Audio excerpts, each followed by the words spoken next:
When my parents passed away in a tragic car accident, my world shattered. I was only 24, barely out of university, with no siblings or extended family to lean on. Grief consumed me, and it felt like the ground had been yanked from under my feet. My parents had always been my pillars of strength, and their sudden absence left me adrift in a storm I wasn't prepared for.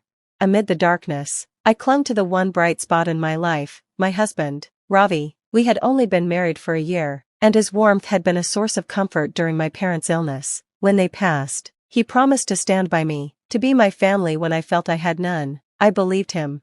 But promises, I would soon learn, were just empty words. Shortly after my parents' funeral, cracks began to show in our marriage. At first, they were subtle. Ravi working late, coming home distant and irritable. He assured me it was just stress from work, but my gut told me something was wrong. Then, his family began visiting our home more frequently, bringing with them a wave of judgment and criticism. "You're too slow with housework," his mother said one afternoon as she inspected the kitchen like a drill sergeant. "And look at these dishes, still wet. You were spoiled in your parents' house, weren't you?" Ravi said nothing. He sat silently in the living room as his mother's sharp words cut into me. I tried to dismiss it as cultural differences at first. After all, Ravi's family had traditional values, and I assumed they were just adjusting to having a modern daughter-in-law. But as the weeks turned into months, their visits turned into stays, and their criticisms turned into demands. Then came the bombshell. One evening, Ravi came home late as usual, his face clouded with an expression I couldn't quite read. "We need to talk," he said, avoiding my gaze. My heart sank. "What is it?" He hesitated for a moment before blurting out, "I think we should take a break. I need some space to figure things out." It felt like a knife to the chest. "A break?" I asked, my voice trembling. "We're married, Ravi. What does that even mean?" He didn't answer. Instead, he packed a bag and left that night, leaving me alone in the house. The next morning, his family arrived with their suitcases. "We're moving in," his mother announced as if she owned the place. "Ravi told us everything. We'll help you adjust while he sorts himself out." Adjust? What was I adjusting to? My husband abandoning me? But I didn't argue. I was too emotionally drained, too lost in my grief and confusion to fight back. It didn't take long for their true intentions to surface. Ravi's mother and father treated me like their personal maid. I cooked, cleaned, and catered to their every whim while they criticized everything I did. "You call this tea?" his father scoffed one morning, shoving the cup away. "Even a child could do better." At first, I tried to appease them, thinking they might soften if I showed kindness, but their demands only grew. Soon, I was waking up at dawn to prepare their breakfast, spending the day cleaning, and staying up late to iron their clothes. I felt like a shadow of my former self, a servant in my own home, with no one to turn to. My friends drifted away as I withdrew into isolation, too ashamed to tell them what was happening. And Ravi? He stopped answering my calls altogether. One day, while I was scrubbing the kitchen floor, Ravi's mother loomed over me with a smirk. "You should be grateful we're here," she said. "Without us, you'd have nothing." Her words echoed in my mind long after she walked away. Nothing, was that what my life had become? Still, I held on to a sliver of hope that Ravi would return and things would go back to the way they were. But deep down, I knew the truth. The man I had married was gone, and the family I had married into saw me as nothing more than a burden. The days blurred into weeks, and the weight of their cruelty began to suffocate me. But as I lay awake at night, staring at the ceiling, I made a silent promise to myself. I wouldn't let them break me. Little did I know, the turning point in my life was just around the corner. As the weeks stretched into months, I fell into a routine that left me both physically and emotionally drained. My days revolved around fulfilling endless demands, each one more demeaning than the last. It wasn't just the housework. My in-laws seemed to find pleasure in reminding me of my place in the family. "You're lucky Ravi married you," his mother would sneer as I set the table for dinner. "What do you even bring to this family? You're useless without him." I wanted to fight back, to shout that I wasn't useless, but I was too worn down. They had taken everything from me, my confidence, my home, my sense of self. One evening, as I was folding laundry in the corner of the living room, my father-in-law walked in, speaking on the phone. His voice was unusually enthusiastic.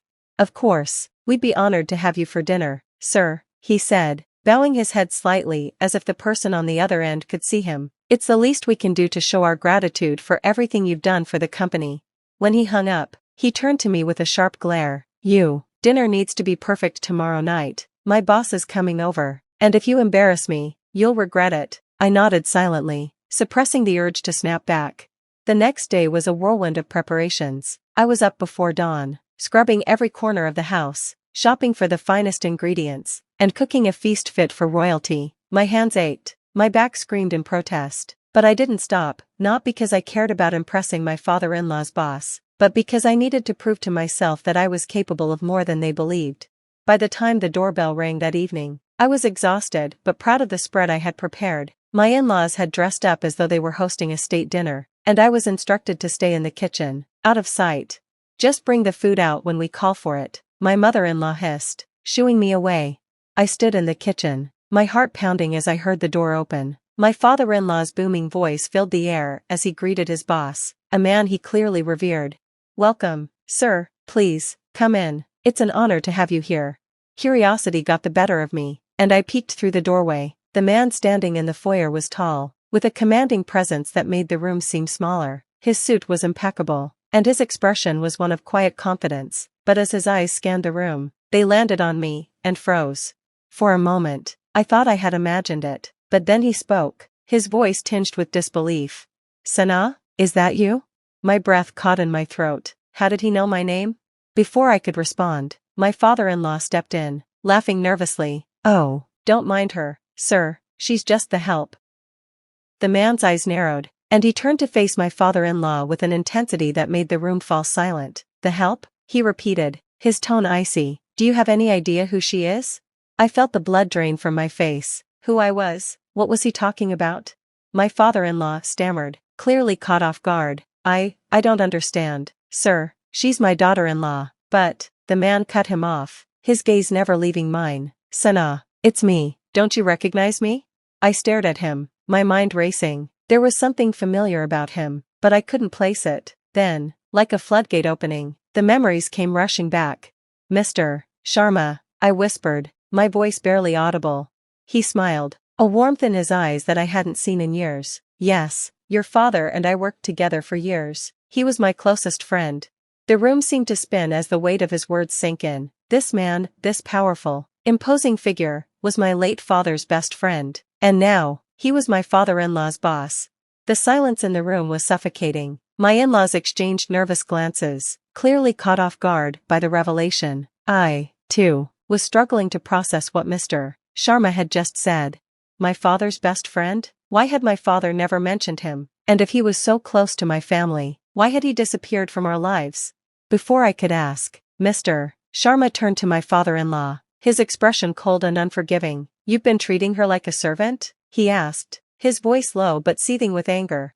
My father-in-law stammered, "And no, sir, it's not like that. She helps out." "Helps out?" Mr. Sharma cut him off, his voice rising. "I saw how she was hidden away in the kitchen. Don't try to lie to me." He turned back to me, his gaze softening. "Sana, you don't belong here. Come with me." The words hit me like a lifeline thrown to someone drowning. For the first time in years, someone was standing up for me, seeing my worth. But before I could answer, my mother-in-law stepped in.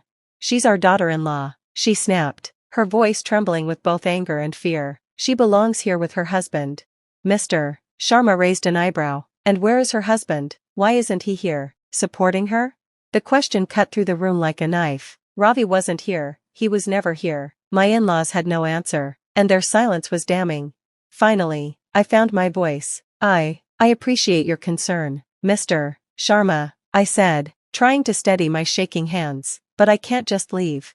He frowned, clearly not satisfied with my answer. "You don't have to live like this, Sana. Your father would never have wanted this for you." His words brought tears to my eyes. My father, the man who had always believed in me, who had given me the strength to dream big. What would he think if he saw me now? But the chains of obligation were too strong. I couldn't just walk away, not yet. "Thank you," I whispered, "but I need time." Mr. Sharma didn't argue further, but the fire in his eyes told me he wasn't going to let this go. He stayed for dinner, though the atmosphere was tense. My in-laws fawned over him, desperately trying to win back his favor, but he remained distant, his attention mostly focused on me. As he was leaving, he handed me a business card. "If you ever need anything at all, call me," he said firmly. I nodded, tucking the card into my pocket. The next few days were unbearable. My in-laws were furious with me. blaming me for embarrassing them in front of Mr. Sharma. They doubled down on their mistreatment, giving me even more chores and berating me at every opportunity. But something had changed in me. Mr. Sharma's words lingered in my mind, igniting a spark of hope I hadn't felt in years. I began to dream of a life beyond this house, beyond this toxic environment. One evening, while cleaning my husband's study, I found a pile of unpaid bills hidden in his desk drawer. My heart sank as I realized the depth of our financial troubles. No wonder my in-laws clung to Mr. Sharma's goodwill, they were drowning in debt. That night, as I lay awake, I made a decision. I wasn't going to let this be my life. I didn't know how, but I was going to find a way out. The opportunity came sooner than I expected. The morning sunlight streamed through the windows, but the tension in the house was palpable. The night before, I had overheard my father-in-law on the phone with Mr. Sharma. He was desperate, pleading for some sort of favor. "He's our last hope," I heard him mutter to my mother-in-law afterward. "If he pulls out his investments, we'll lose everything." They were right to worry. Ravi had racked up enormous debts, much of it from failed business ventures he'd kept hidden. And now, Mr. Sharma, perhaps the only person who could save them, was squarely on my side. That realization gave me strength. I wasn't just some helpless woman trapped in their web of control. I had a voice, and for the first time in years, I was ready to use it. The next day, Mr. Sharma called me directly. "I've thought about what you said, Sana," he began. "I won't pressure you to leave your in-laws, but I want you to come work for me. You're brilliant and capable, don't let them convince you otherwise." His words filled me with a sense of purpose I hadn't felt in years, but the idea of working outside the house terrified me. My in-laws had always discouraged me, telling me I wasn't smart enough or educated enough. "I don't know," I murmured. "You don't have to decide now," he said gently, "but remember, this is your life. You deserve to live it on your own terms." That evening, I finally confronted my in-laws. I walked into the living room, clutching the business card Mr. Sharma had given me. My hands were shaking, but my voice was firm. "I've decided to take Mr. Sharma's offer," I announced. My mother-in-law's face turned red with fury. "You will do no such thing," she spat. "What will people say if our daughter-in-law goes to work like some common woman?" I met her gaze, unflinching. What people think doesn't matter to me anymore. My father-in-law tried a different tactic, his tone manipulative. "Sana, think about the family. If you leave, how will we manage? We're on the verge of losing everything. Maybe you should have thought about that before treating me like a servant," I shot back, my voice rising. Their protests continued, but I didn't back down. For the first time in years, I felt a surge of confidence. I wasn't going to let their fear and control dictate my life any longer.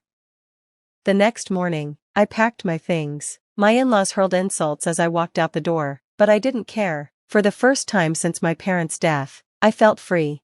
Mr. Sharma met me outside his office building. He had arranged everything, a place for me to stay, a job that suited my skills, and even a plan to help me reclaim the confidence I had lost. "You're going to do great things, Sana," he said, smiling warmly. In the weeks that followed, my life transformed. I threw myself into my work, discovering talents I never knew I had. Mr. Sharma became not just a mentor, but a father figure, reminding me of the love and support my own father had once given me.